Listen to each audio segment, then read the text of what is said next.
We have fashion advice, movie reviews, and movie news. And you can find all of this only at The Final Cut. Yes, hello and welcome everyone to The Final Cut. I'm Ben. I'm Aaron. And I'm Tyrone. And we've got a jam-packed show for you tonight. We've got all kinds of things to cover tonight. So, for starters, we're going to be talking about movie news with me in just a small bit. And we've also got celebrity gossip and fashion advice from our very own Tyrone here. And we've also got not one, but two movie reviews from our very own movie critic over here, Aaron. Hey. Yes. But before we get to that, we'd just like to address that towards the end of the show, we're going to be actually hosting a live Twitter Q&A. So yes, if you guys want to answer any questions, such as from celebrities to films, TV shows, fashion, anything you want, then tweet us using the hashtag #TheFinalCut, and then we will try and answer as many questions as possible towards the end of the show. So keep on tweeting us, guys, and your question might just get covered. Now, anyway, to kick off things on the show, let's start with a little bit of movie news of what's going on in the crazy world of Hollywood. Now it's time to look at the movie news. This is my final cut. Yes, hello everyone and welcome to the movie news segment of The Final Cut. So before we get on to this week's biggest news stories, let's talk about the big trailer drop that happened online this week, which was of course the very first teaser trailer we got for Rogue One, a Star Wars story. Yes, so the next big installment in the Star Wars franchise, and Star Wars fans were going absolutely mental, and rightfully so, because this trailer offered us so much to look out for and so much to gaze our eyes at just how big and great in scale this film is going to be, thanks to director Gareth Edwards. Now, if you want to know what I'm talking about, here's a brief clip from that very trailer we got. Here's a look. What will you do if they break you?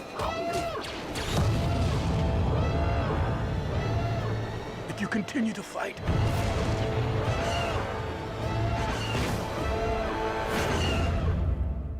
What will you become?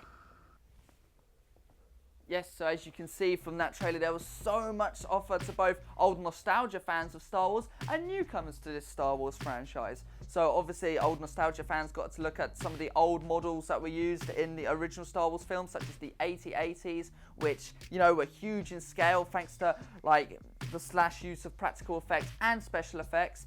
And also new Star Wars fans got to see new characters such as Felicity Jones's new character and Donnie Yen's new character, and so many other new characters which we will be introduced to later on when Star Wars Rogue One hits cinemas this December. If it's anything like last year's Star Wars film, The Force Awakens, then we are going to be in for a real treat, Star Wars fans. Now, onto our next movie topic. So, staying in the same production house with Disney and Lucasfilm, they have recently announced that a new Indiana Jones is on its way for summer 2019. So yes, this new Indiana Jones film will be the 5th installment in the franchise. And to make things even better, Harrison Ford himself is confirmed to come back and star as the main lead role as Indiana Jones, just like he did in the previous 4 films. And if you're still not even more excited enough, then guess what?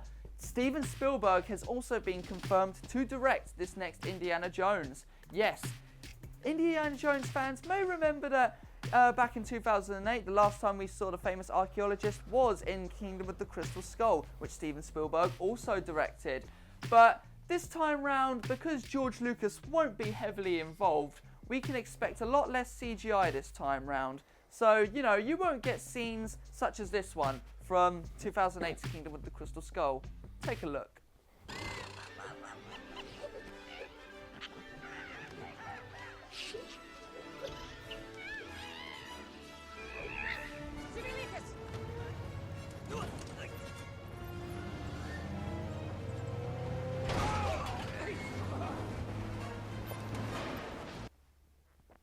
Yes, so obviously George Lucas won't be involved in this one, so we can expect a lot more of like practical use rather than a lot of special effects this time round. So a bit like what happened with Star Wars The Force Awakens, even though it was George Lucas's creation and his franchise, basically Disney took it into their own hands and did it how they originally did movies back in the day, which is always a good thing, right? Anyway, Next topic, from Rey to Raider. Yes, that's right, Star Wars actress Daisy Ridley is hotly rumoured to be playing the part of Lara Croft in a new Tomb Raider reboot. Yes, the role was originally played by Angelina Jolie back in the 2001 film Tomb Raider. Now, for some of you guys who maybe don't remember what that film was like, here's a brief clip of what Angelina Jolie was like in that role.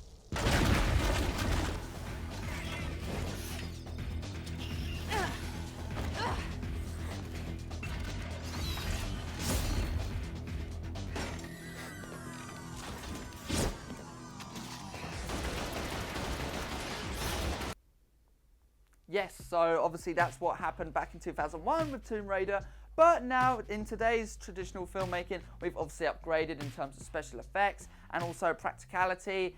I think a Tomb Raider reboot is needed and can work if it's going to judge in by, you know, the recently released Xbox One and PlayStation 4 video games from the recently released Tomb Raiders.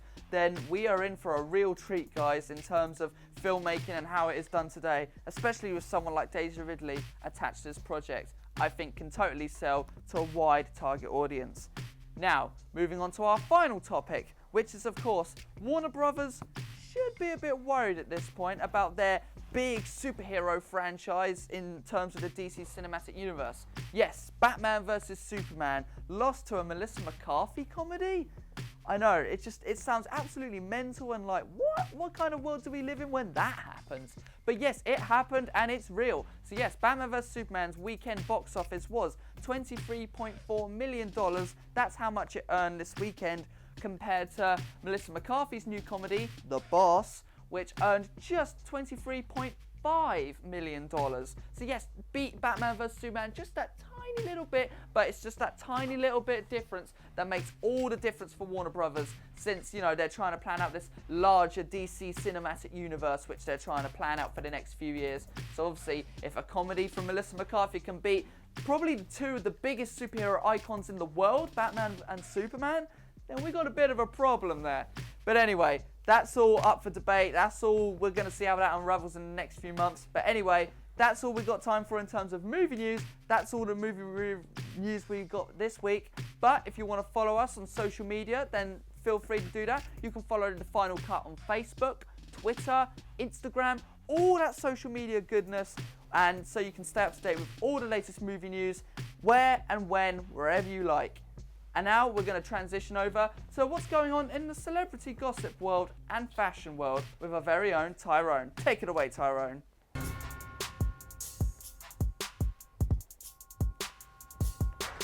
Welcome to my Final Cut.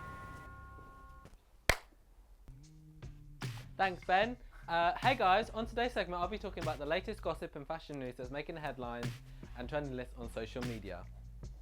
Right, so let's start off with someone who never fails to shock us and avoid the headlines. Kim Kardashian West.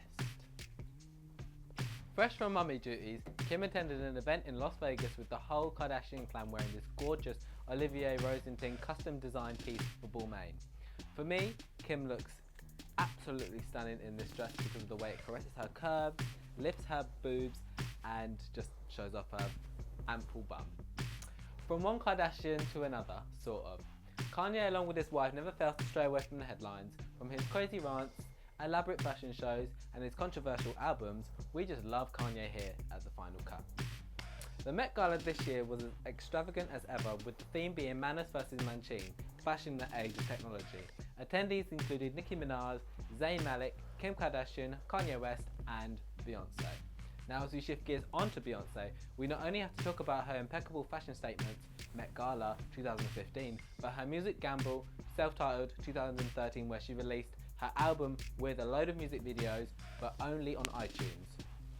But Beyonce is finally back, not only with her music, but she is making bold fashion headlines by throwing herself into an athletic clothing range, partnering with Topshop. And being released in the last week, she also attended in the 2016 Met Gala wearing this gorgeous Givenchy latex gown, covered in pearls costing $6,000 each pearl. Now back to the music. We've all been wondering where Beyonce has been since she dropped her music video for Formation on Tidal and YouTube. But now we can finally say that she is back, with her 6th solo album ruling the charts, Lemonade, featuring The Weeknd, Jack White, James Blake, Kendrick Lamar and also others, the album has been praised highly by critics, including the Rolling Stones, who gave it 5 stars out of 5 and praised the album as Beyonce's most personal, professional and adventurous album to date.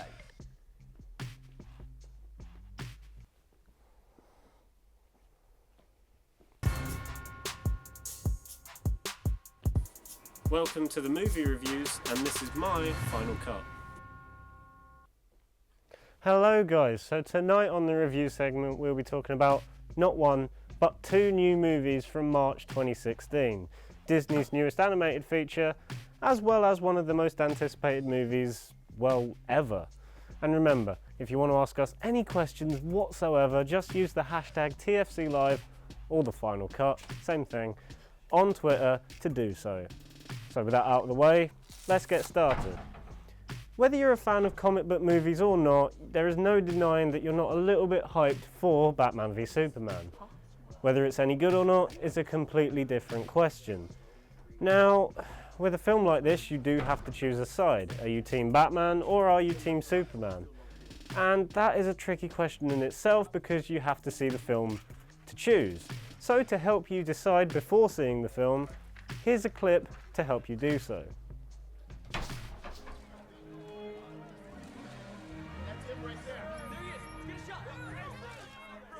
Who's that? You must be new. That is Bruce Wayne. Mr. Wayne. Clark Kent, Daily Planet. What's your position on the Bat Vigilante in Gotham? So then, let's start with the positives. The film itself looks great, like any Zack Snyder movie. The acting from almost everyone is really good, and Ben Affleck absolutely kills it as Bruce Wayne / Batman. And that's about it. The rest of the film is pretty mediocre at best, because it starts off so promisingly, and then just kind of goes downhill after the halfway mark, which is not really good. And also the main reason people want to see this film is to see Batman fighting Superman. But it's only in the film for 5 minutes, which is a bit of a cop-out, and it's really disappointing to anyone wanting to see a straight-up Batman v Superman movie, kind of like The Dark Knight Returns. Now, when it happens, it is pretty good, but like I said, it's only in the film for 5 minutes and does get rather boring at times. The rest of the runtime, however, is either there to set up the Justice League or to just start any other side plots that really don't event too much. And that's not what you signed up for, right? Also, don't even get me started on Jesse Eisenberg as Lex Luthor, because it is an abomination.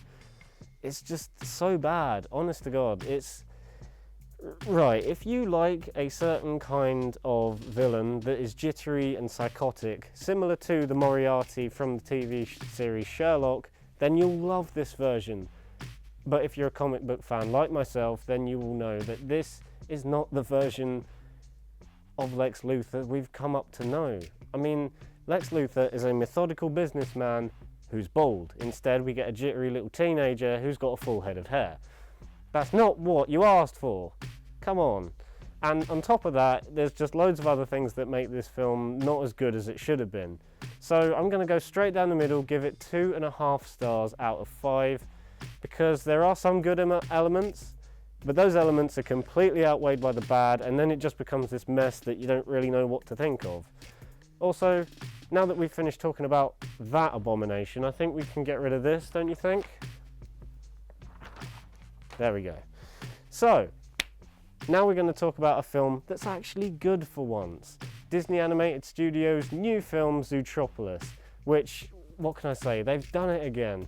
It's an entertaining, funny, and enjoyable movie that caters for the entire family whilst tackling some very mature subjects such as racism, sexism, and even drugs.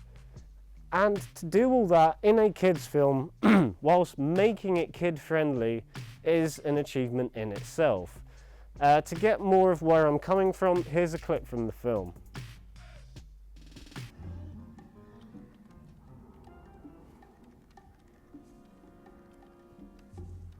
So fluffy. Hey. Sheep never let me get this close. You can't just touch a sheep's wool. It's like cotton candy. Stop. Where to? Rainforest District. Vine into Hunger.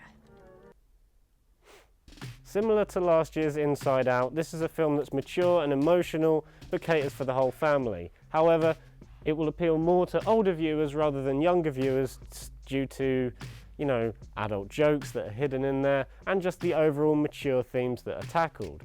Now, getting into the positives of this film, there are a lot. The voice acting from pretty much everyone is great. I mean, Jennifer Goodwin is really good as Judy Hopps.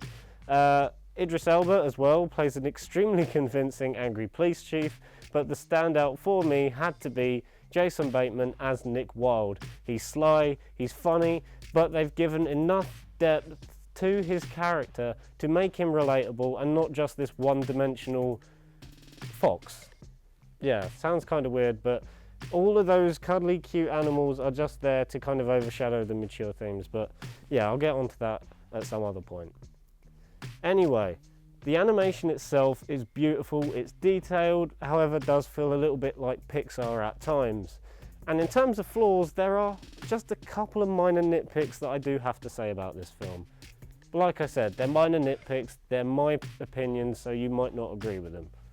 The first one, there's an opening scene that is just there for expositional reasons and does kind of feel out of place, but once the film gets going, you forget about it and you just carry on enjoying the movie. And secondly, and again, minor nitpick, but in my opinion, the Shakira song. I mean, I know there are fans of Shakira out there, but, and I know Tyrone's looking at me, just bear with me here, it's not that good in the first place. And the fact that they use it not once, but twice in the movie, you know, just kind of feels a bit out of place, because the first time you understand why it's there, but the second time just feels forced and you're just like, oh, do I have to listen to this again? So, with that being said, minor nitpicks aside, this is a great family film that tackles really mature themes. I'm going to give it a very high 4 stars out of 5. So, that's all the movie reviews for today. Next week we'll be looking at High Rise, Tom Hiddleston's new movie, Civil War, which is definitely better than that, and also the very first-person action film, Hardcore Henry. And remember, if you want to look at any of our previous reviews or just anything in general, then check us out on all of our social media sites, including YouTube, where you can check out all of my previous reviews. So, with that out of the way, let's go over to the others for the end of the show Q&A. Hey guys. Hey Aaron. Yeah, I still need to see Zootopia. I'm gonna be seeing it this weekend. So yeah, and after hearing that, then that gets me even more excited for seeing it this weekend. I went to see it about a couple of weeks ago, and I think it's great. But yeah, I have to agree with you on the Shakira song. I do like Shakira, but that song is a bit, you know, it drags and it's a bit boring. So I agree with you. Well, I'll be able to make my own mind up when I go see it at the weekend. So you guys will have to wait for that. But anyway. Yeah, we've reached that point now of the show where we are going to be answering you guys' questions which you've been asking us.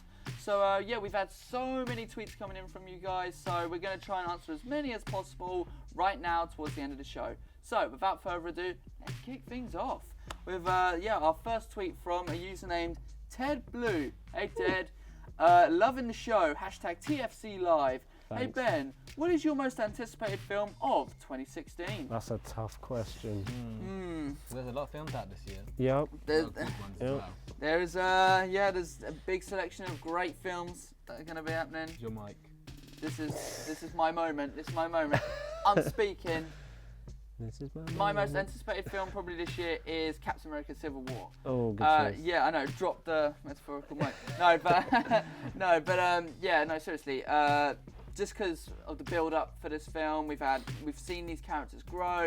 We've grown up with these characters. We've seen these characters develop on an emotional level, so we know sort of who they are and what they stand for by now. And basically, when I see Captain America and Iron Man fighting it out on the big screen, not only is it going to be visually stunning to see, but it's also going to be, you know, emotional for not just me, but probably loads of other viewers in the cinema Yeah. at the time as well. Just because it's kind of like seeing two family members fight. It's you know, you don't really Okay. want to be seeing it, but Are you related to Captain America?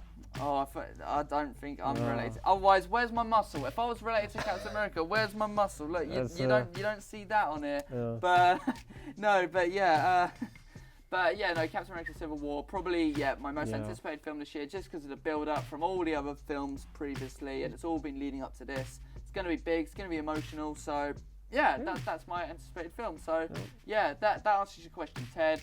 So, And don't forget Spider-Man. He's, yeah.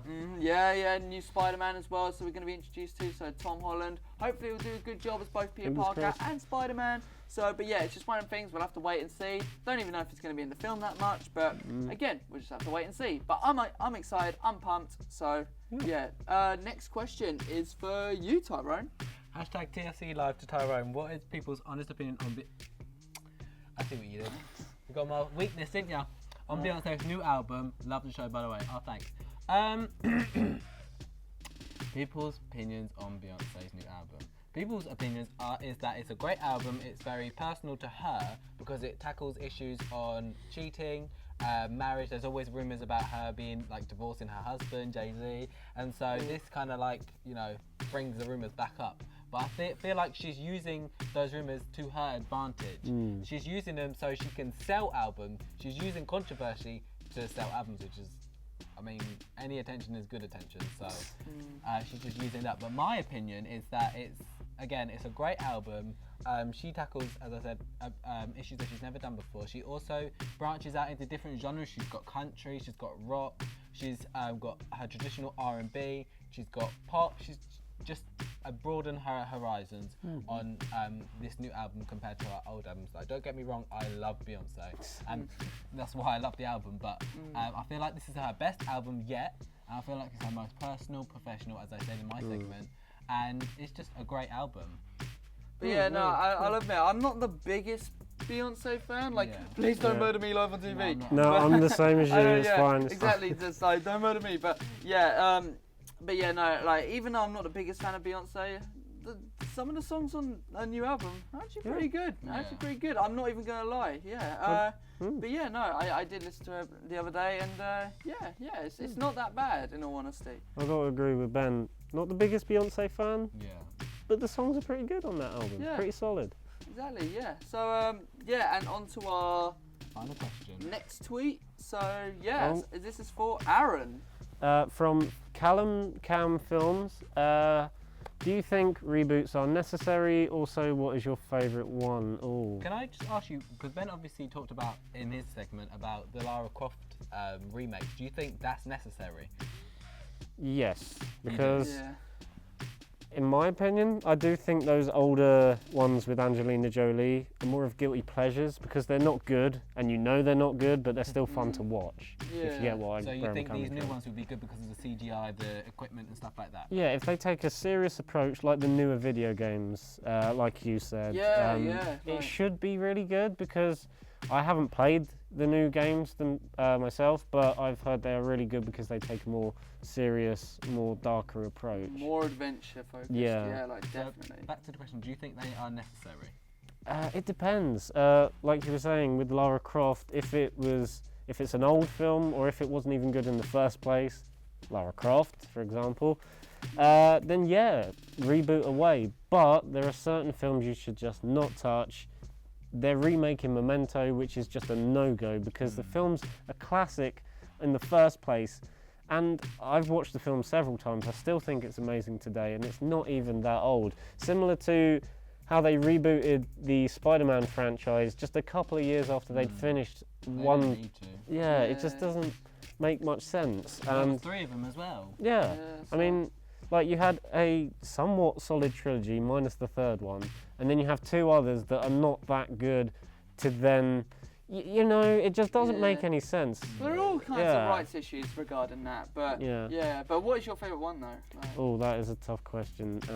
Well, hold up, that's 2 questions. Yeah. So, exactly. Oh, So we on caught to ya. you. Yeah. But anyway, that is a tough question. I would have to say, personally, the Dark Knight trilogy, because Batman is such a beloved character, and to come back from such a catastrophe as Joel Schumacher's Batman and Robin, it's just an achievement in itself, because that film is like god awful.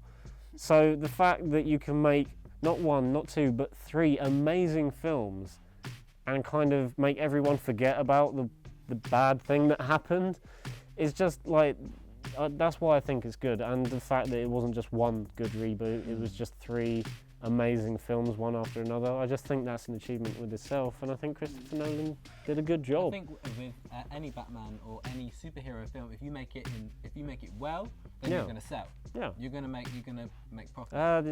Yeah, again, Most of the time. Yeah. Fantastic Four. I mean, we've had 3 pretty bad ones, and they've all done fairly well at the box office. So, Yes. yeah. Exactly, but yeah, and also you got to imagine they're rebooting Ghostbusters. Oh yeah, I forgot So- about so that. yeah, like the new female-led cast of Ghostbusters are coming out this summer. So, You better hope they're good, because I don't know who you're gonna call. oh yeah, if Oh, it no. flops, then Bunny! that was pretty good. That one. Yeah. I'll give him that. But one. I will admit, the trailers we've seen so far for that, not that good, but I'm still hoping it's good because of the people we got behind it and in front of the camera. So It's fingers crossed, It's I one of those. suppose. It's one of those hit or miss films. It's kind of Yeah. like we didn't need another Jurassic Park film, but they did Jurassic World, and that was great. Yeah. So Yeah. yeah, and then maybe it'll work, maybe it won't. I don't know. Ghostbusters is one of them things where I don't really need to mess with it, but No. anyway, yeah. But yeah, we'll just have to wait and see when it hits Yeah. cinemas this summer. But anyway, unfortunately, that's going to bring it to the end of our live Twitter Q&A. Sorry if we didn't get to answer any of you guys' questions, but keep on hashtagging us using the hashtag #TheFinalCut all week long and all throughout next week's show. And you never know, in next week's show, it might just get covered. But yeah, unfortunately, that's it for the Q&A now. So, and it's also the end of the show, unfortunately. So, unfortunately now, I'm Ben, I'm Aaron. And I'm Tyrone. and this has been The Final Cut. Good night.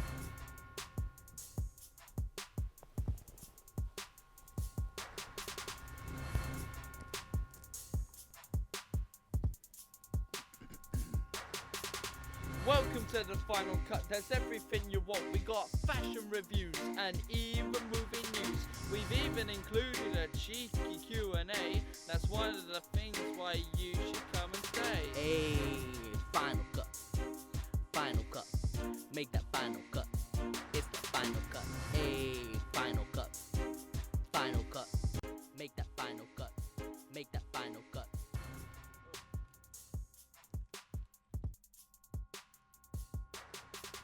Final Cut.